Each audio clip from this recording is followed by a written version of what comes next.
This is Between the Lines. Today, we dissect the road less traveled.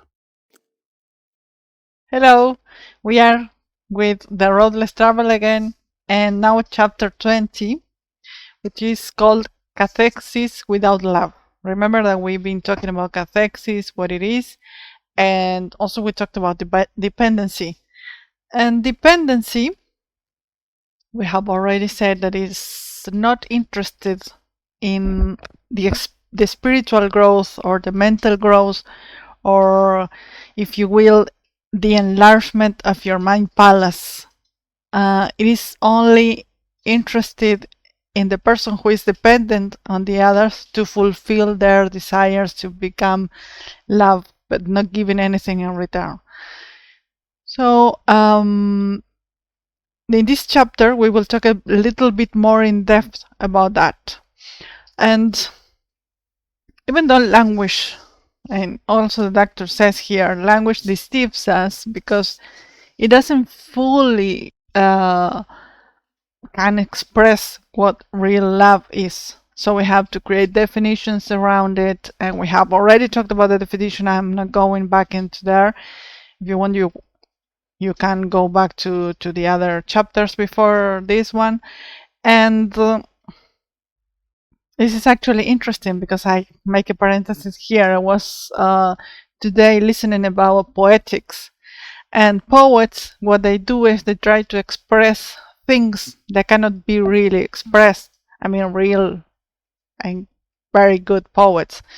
They want to talk about transcendence, something that is inside of every human being. So these particular things that they want to talk about or want to perpetuate for millennia, for hundreds of years, really good poets have achieved that by trying to express the best they could at the time, or they can now, these things without actually saying their very things. It's something that it's like you can feel in the air, you can say, or you can process also. It's not just about the feeling, it's also about the intellectual processing of these ideas that they are mentioning.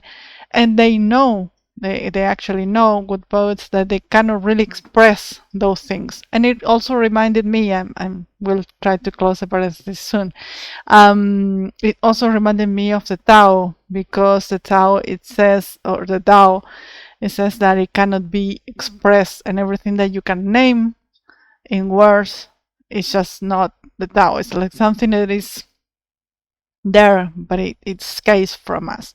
And the same things, now closing the parenthesis, the same thing happens with love when we try to express what love is or isn't.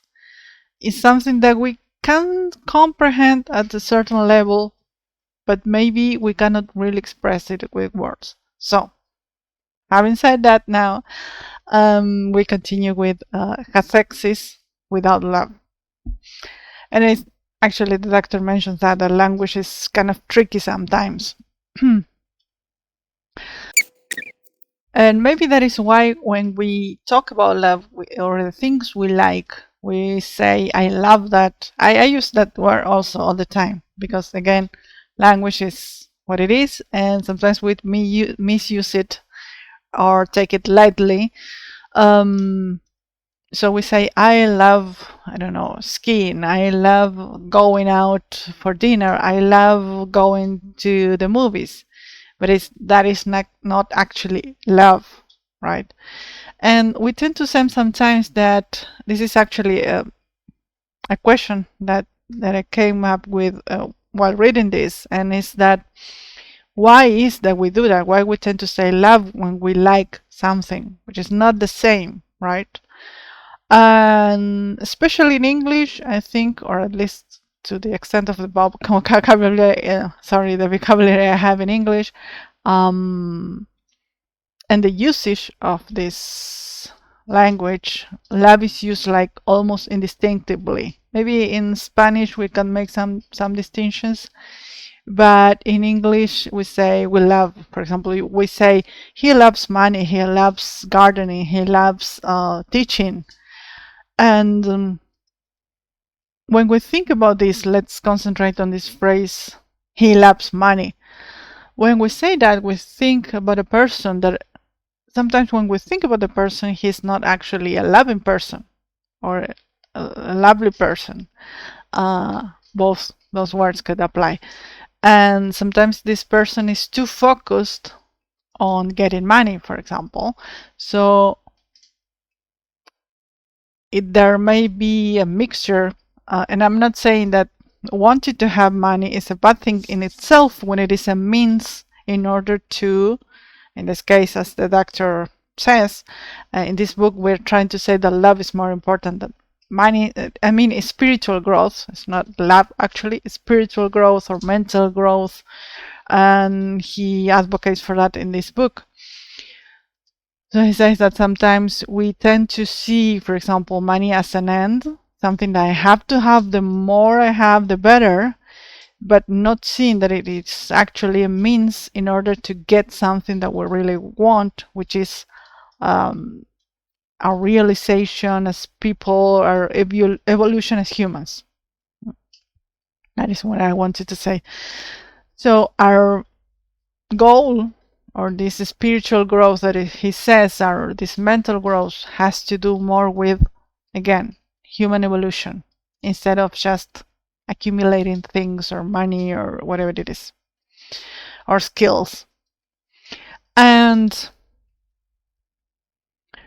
even though money is super important, as I was saying, for our survival, and we need it for example, to pay for a course, to pay for education for our children or ourselves, and we need money as a means to get in certain things, certain evolution, certain health, we could say, even for nurturing our body and also our soul. And so yes, that could be applied regarding to this thing of money, as we were saying. But also, if we are not talking about money, we could talk and apply the same thing for hobbies. We tend to say, oh, I love, I don't know, skating. And sometimes we focus too much in getting the best skill and to become the more productive or more competitive at that activity, which could be a self-developmental activity. However, not all the time it becomes, it depends if we see it as an end or we see it as a means. If we see the activity as a means, or the hobby as a means to our evolution, that is different as if we just practice it for entertainment, pure entertainment, or pure gaining and productivity and that kind of things. So I hope I made myself clear. Please comment if I didn't, or if you didn't quite understand what I said. But that's the idea.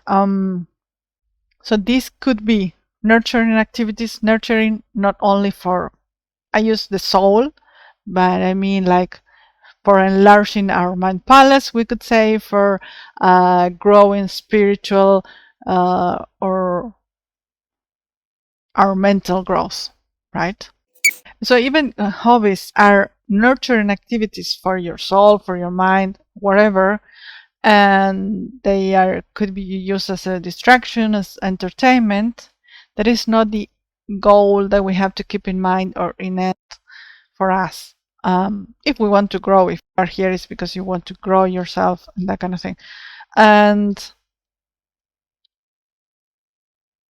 if you remember, I have also mentioned this in previous chapters. It's not mentioned in the book because I think Abraham Maslow is from later from this book. But we can say that we have this pyramid of realization as people. So we have to have in the base, or the basic things we need for ourselves to be nurtured in our body, to have the minimal conditions to be well and to grow as the the basic person that we can be, and then we start growing mentally and with education and with security, with psychological safety, and until we become up to realization as people, as human beings, we become like, this is the same that the doctor tries to say, that the spiritual grown up, right? So at the top of the pyramid, we are like in this state that we are growing to be, we are disciplined, and we also are developing ourselves as human beings. We become independent of others and all the things that we are talking right now. So that's another huge parenthesis again, but I wanted to mention it so we can relate it to things that we already know from other authors. More contemporary, I could say, more a little bit more up to date or after the book. Okay, so even though we can be making or taking up these activities, for example, these hobbies, because we think that they are good for us, and they may be good for us at a certain level, the end that we have to keep in mind, or our goal should be to be nurturing our souls and not just forgetting about the outside world. Because this is something I have also done myself, and I've also seen others do. It's like, for example, oh, I just go out to play football and I forget about the world and I don't care about anything else because I'm doing an activity that I like. But that's not really the point, right?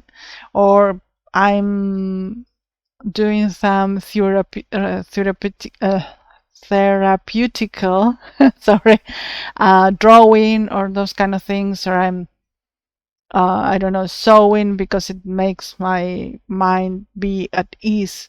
But it's just that it stays at that level instead of trying to grow and try to become a better human being, right?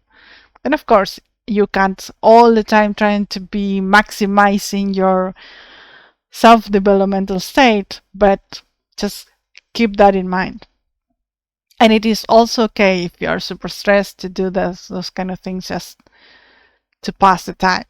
But I mean, in the long run, you should be able to think about those kind of things and introspect and try to realize if you are doing just for fun or if you are doing it for a higher purpose. I don't know if that's the right phrase to use. I'm not quite happy with that, but that's what I think it could be relatable.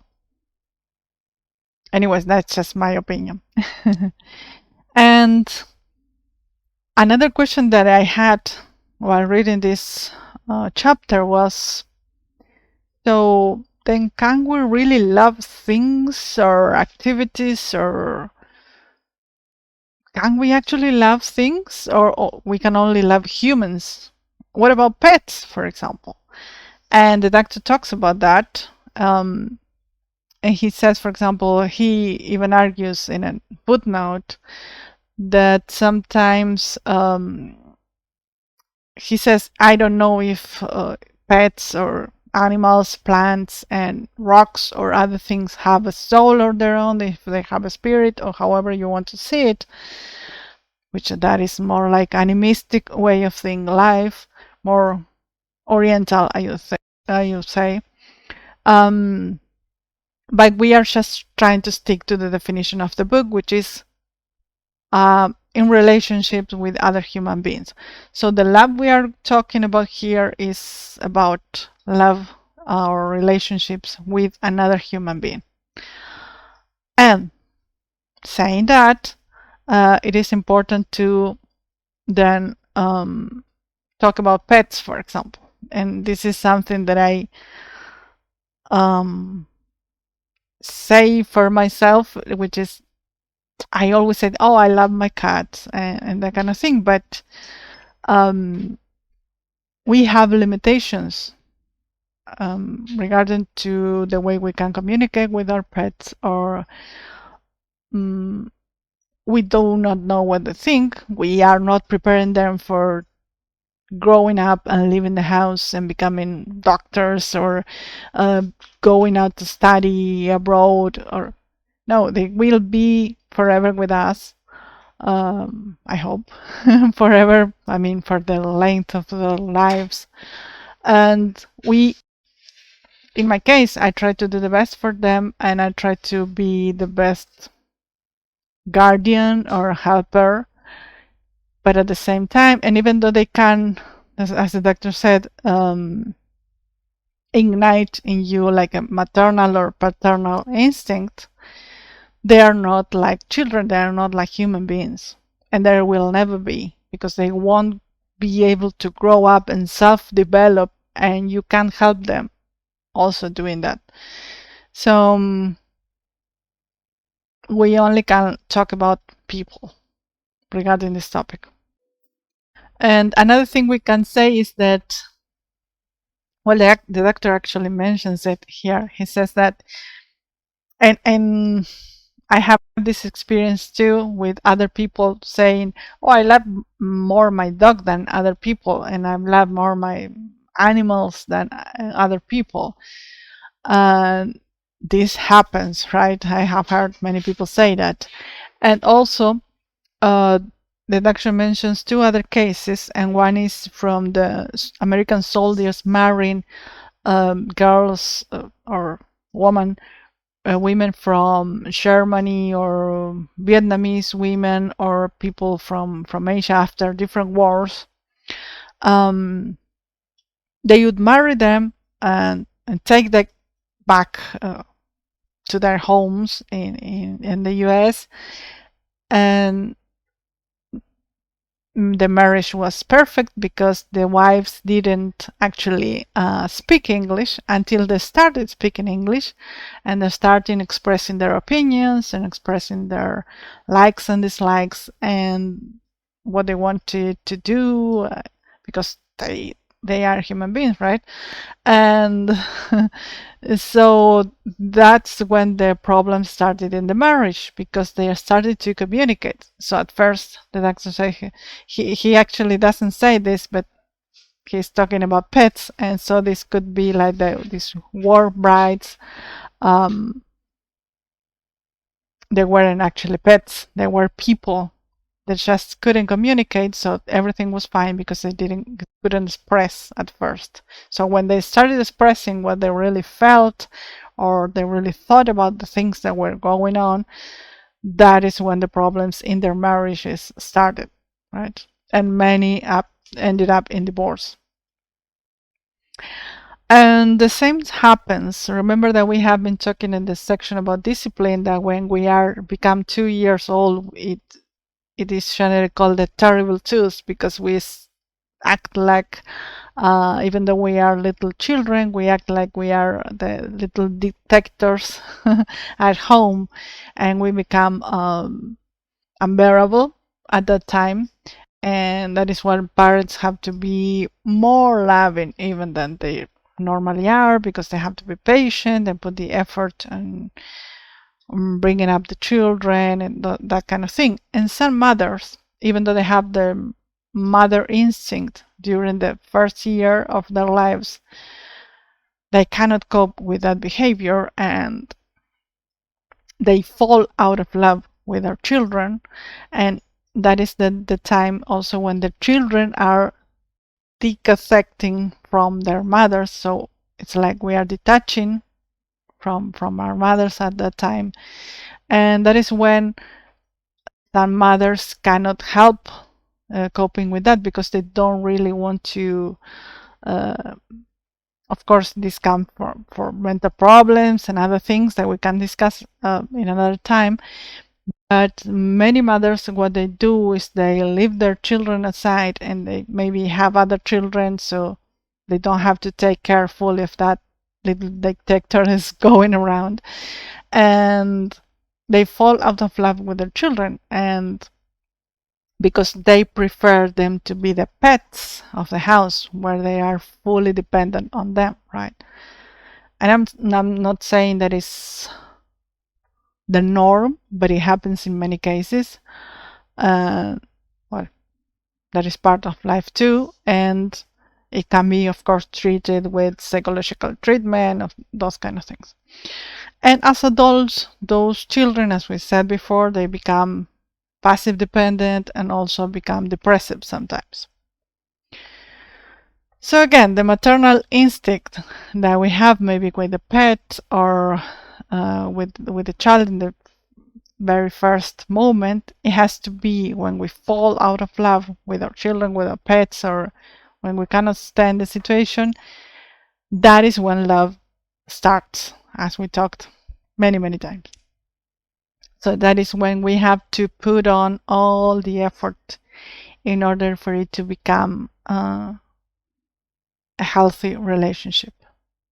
And I want to quote something that the doctor said here. It's just something little. He says, love is not simply giving, it is judicious giving and judicious withholding as well. It is judicious praising and judicious criticizing. And he goes with some of this example. So basically, it's about leadership in a short phrase. Love is like leadership.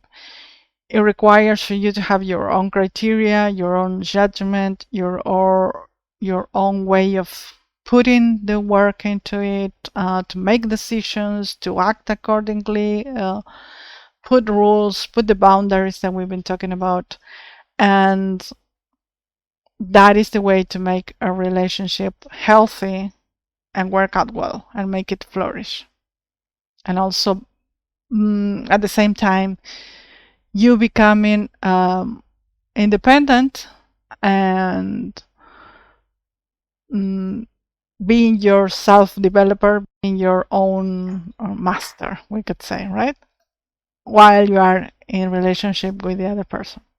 So it's not that easy, as you can say, and I imagine that if you are here, you're not afraid of making the effort in doing so. Or if you are at least trying to overcome this fear, I hope. So if you like this chapter, or if you consider something else about this, just please comment. You know the drill. And another thing I wanted to give you as a bonus is, while I was reading this, especially about the pets, I remember about Elmyra Duff, which is one of the Looney Tunes. I don't know if you remember her. She's the little spoiled girl who loves, quote unquote, animals, that she squeezes them and everything. So I will leave you a little video about that, just to have some fun. But, well, that is all for now, and I hope to see you next Sunday. Bye bye. Stay tuned for Ulua's next episode.